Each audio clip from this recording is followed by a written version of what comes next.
Hi. ஓம் சாய்ராம். ஜெய் ஜெய் சாய்ராம். குருவே சரணம். குரு கடாட்சம். இன்றைக்கி எதை பற்றி பார்க்கலான்னா உதவி அப்படிங்கிற டைட்டிலில் பார்க்கலாம். ஓகேங்களா? இப்போது நமக்கு ஏதாவது உதவி தேவைப்படுதுன்னு வைங்களேன், நாம் மற்றவங்கக்கிட்ட கேட்போம் இல்லைங்களா?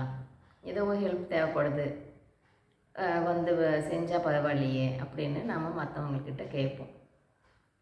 அப்போ அவங்க வந்து எங்களுக்கு வந்து அந்த உதவி வந்து செய்யலைன்னு வைங்களேன், அப்போ நம்ம என்ன பண்ணுவோம்? அவங்களுக்கு என்ன சந்தர்ப்பமோ சூழ்நிலையோ தெரியல, அப்படி தானே எடுத்துக்கணும். நாம் என்ன பண்ணுவோம்? கூப்பிட்டோம், வந்து செய்யவே இல்லை, நம்மளுக்கு உதவி தேவைப்படுது, வந்து செய்யலை அப்படின்னு அவங்க மேலே கோவப்படுவோம் இல்லைங்களா? அதாவது ஒவ்வொன்றும் எப்படி நடக்கும்னா அந்த பகவானோட செயலில் தான் நடக்கும். ஆகையினால தான் எது நடந்தாலும் இது அவன் செயலில் நடக்குதுன்னு அப்படியே ஏற்றுக்கோங்கன்னு சொல்கிறது. அப்போது இப்போ நாம் கூப்பிட்டு மற்றவங்க வரலன்னு சொல்லும்போது நம்மளுக்கு வந்து கோபம் வந்துடுது இல்லைங்க. இப்போ நாம் யோசித்து பார்க்கணும்ல. இப்போ நாம் வந்து மற்றவங்க வந்து கூப்பிடும்போது நாம் போய் அவங்களுக்கு உதவி செஞ்சோமா, இல்லை யாருக்காவது நாம் உதவி செஞ்சுருக்கோமா? யோசிக்கணும்ல. நான் சொல்கிறேன் இல்லைங்களா, ஒவ்வொன்றும் நீங்கள் கொடுக்கத்தான் உங்களுக்கு கிடைக்கும். எல்லாமே அப்படித்தான். அப்போ ஒரு உதவியாக இருந்தால் கூட நீங்கள் வந்து மற்றவங்களுக்கு செய்யும்போது தான் அந்த உதவி உங்களுக்கு கிடைக்கும். நாம் மட்டும் எதுவுமே செய்யாமல் விட்டுட்டு நம்மளுக்கு வந்து செய்யலையே, யாருமே செய்யலையே அப்படின்னு சொன்னால் எப்படிங்க கிடைக்கும்? கொடுத்தாதான் கிடைக்கும். எல்லாமே அப்படித்தான்.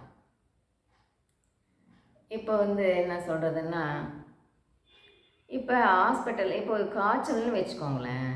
இப்போ ஹாஸ்பிட்டலுக்கு போய் நாம் டாக்டர்கிட்ட செக் பண்ணி இன்ஜெக்ஷன் போடணுன்னா போட்டு டேப்லெட் எழுதி கொடுப்பாங்க இல்லைங்களா? அப்போது அந்த டேப்லெட் வாங்கிட்டு வந்து சாப்பிட்டா எங்களுக்கு நல்லாயிடுது. அந்த மாதிரி காய்ச்சலுங்கும் போதே போய் காட்டி அதுக்கு என்ன தேவையோ அதை எழுதி கொடுத்து கொண்டாந்து நாம் சாப்பிடும்போது தான் அது நம்மளுக்கு கேட்குது இல்லைங்களா? இப்போ வந்து என்ன சொல்கிறது, பிபி, சுகர், தைராய்டு, ஹார்ட் ஃபங்க்ஷனுக்கு இதுக்கெல்லாம் டேப்லெட் எடுத்துகிட்டு இருக்காங்கன்னு வைங்களேன். என்ன பண்ணணும்? கண்டிப்பாக ஒரு வருஷத்துக்கு ஒரு தடவையாச்சும் செக் பண்ணணும்.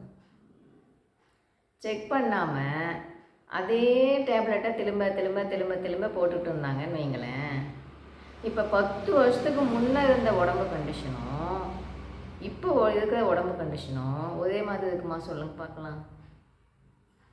அப்பத்தி உடம்புக்கு என்ன கண்டிஷனில் இருக்கோ அதை வச்சு தானே டாக்டர் டேப்லெட் எழுதி கொடுப்பாங்க. இப்போ தைராய்டு மாத்திரைன்னு எடுத்துக்கிட்டாலே அதில் 50 பவர், 75, 86, 100ன்னு 4-5 வகையாக பவர்ஸ் இருக்குது. டாக்டர்ஸ் என்ன சொல்கிறாங்க? நீங்கள் வந்து காட்டி உங்கள் உடம்புக்கு தக்காப்பில் அது கம்மியாக இருக்கா எச்சா இருக்கான்னு பார்த்துக்கிட்டு அதுக்கு தக்காப்பில் டேப்லெட் சாப்பிடுங்கன்னு சொல்கிறாங்க. அப்படி இருக்கும்போது ஒரு ஹார்ட் ஃபங்க்ஷனுக்கு இப்போ வந்து நல்லா ஆகணும்னு டேப்லெட் கொடுத்துருக்காங்க, சாப்பிட்டுட்ருக்காங்கன்னு வைங்களேன். அப்போது என்ன பண்ணணும்?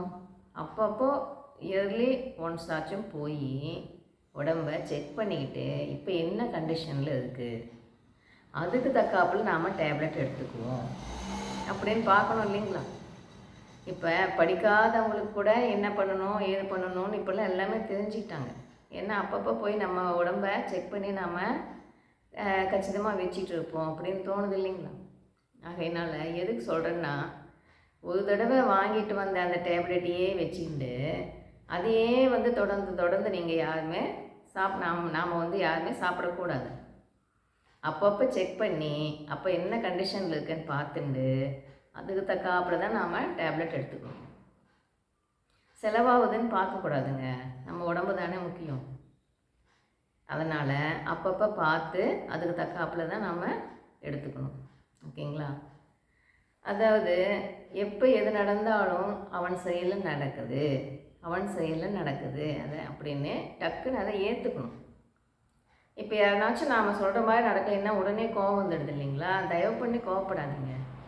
அதை பண்ணுறதும் பகவானே. விஷயம் இல்லாமல் ஒவ்வொன்றும் நடக்காது. ஏன்னா எனக்கு எப்படி இந்த அளவுக்கு இறை நம்பிக்கை வந்துச்சுன்னா அது காரணமே என்னோடய தாய் தந்தை. அவங்களுக்கு தான் நான் வந்து நன்றி சொல்லணும். என்னோடய தாய் என்ன சொல்லுவாங்க, ஏதாவது சொன்னேன்னா, அம்மா விபூதி வைமா நல்லாகி போயிடும், விபூதி வச்சாலே நல்லாகி போயிடும்பாங்க. சின்ன பிள்ளையா இருக்கும்போதே சொல்லுவாங்க. அப்பாவை கேட்டால் அப்பா சொல்லுவார், தந்தை என்ன சொல்லுவாருன்னா, அம்மா நீ பிள்ளையாருக்கு விளக்கு போடு, பிள்ளையாருக்கு விளக்கு போடும்போது எந்த சுச்சுவேஷனாக இருந்தாலும் கடினமான சூழ்நிலையாக இருந்தாலும் அதை தாண்டி வந்துடலாம் அப்படின்னு சொல்லுவார். அது ரெண்டையுமே தாங்க ஃபாலோ பண்ணேன். அதுதான் இன்னைக்கு இந்த அளவுக்கு என்னை பகவானை பற்றி பேச வச்சிருக்கு. எனக்கு என்னோடய தாய் தந்தை கொடுத்தது தான் இது. அதை சொல்கிறது எனக்கு மிக்க மகிழ்ச்சி. சரிங்களா? அப்போது யார் மூலியமாச்சும் பகவான் சொல்லுவார், இவங்க தான் அவங்க தான் சின்ன பிள்ளைங்க தான் பெரியவங்க தானெல்லாம் பார்க்கக்கூடாது. அதனால் எல்லாத்துக்கிட்டையுமே ஒவ்வொரு நல்ல விஷயம் பழக்கம் இருக்குது இல்லைங்களா? உற்று உற்று பார்க்கையில் உலகமெங்கும் ஆசான். ஆகையினால ஒவ்வொருத்தர்கிட்ட ஒவ்வொரு நல்ல பழக்கம் இருக்கும். அதை டக்குன்னு கேட்ச் பண்ணிக்கணும். ஓ இவங்கக்கிட்ட இந்த நல்ல பழக்கம், இதை கேட்ச் பண்ணிக்கலாம் அப்படின்னு யார் எது சொன்னாலும் அதை வந்து எங்கள் நல்லதுக்கு சொன்னாங்கன்னு வைங்களேன், அதை டக்குன்னு அப்படியே ஏற்றுக்கணும். இப்போ என்ன பண்ணணும், சாமி கும்பிடும்போது என்ன பண்ணணும், என்ன கேட்கணும், அப்பா அதை கொடு இதை கொடு அதை பண்ணு இதை பண்ணுன்னு எதையுமே கேட்க தேவையில்லை. இப்போ நம்ம குழந்தைங்களுக்கு ஒவ்வொன்றும் பார்த்து பார்த்து நாம் செய்வோம் இல்லைங்களா? அதுபோல் நம்மளை படித்த பகவான் வந்து நம்மளுக்கு எப்பப்போ என்னென்ன கொடுக்கணும்னு அவங்களுக்கு தெரியும். எங்களுக்கு எல்லாமே பண்ணுவாங்க. சரிங்களா? உன்னோட அருளாசி வேணும்ப்பான்னு தான் வேண்டணும். இப்போ நம்மளுக்கு ஏதோ உதவி தேவைப்படுதுன்னு வைங்களேன், நீங்கள் மனசால் கூப்பிட்றத விட மனசுக்குள்ளேயே பகவானை கூப்பிடுங்க. யார் மூலியமாச்சும் உங்களுக்கு அந்த உதவி கிடைக்கும். நான் இதெல்லாம் அனுபவத்திலே பேசிகிட்டு இருக்கேன், அனுபவத்திலே பார்த்துட்டேன் நான். அதாவது பகவானை வேண்டும் போது அந்த டைமில் எங்களுக்கு எப்படியாச்சும் யார் மூலியமாச்சும் அந்த உதவி கண்டிப்பாக கிடைக்கும்.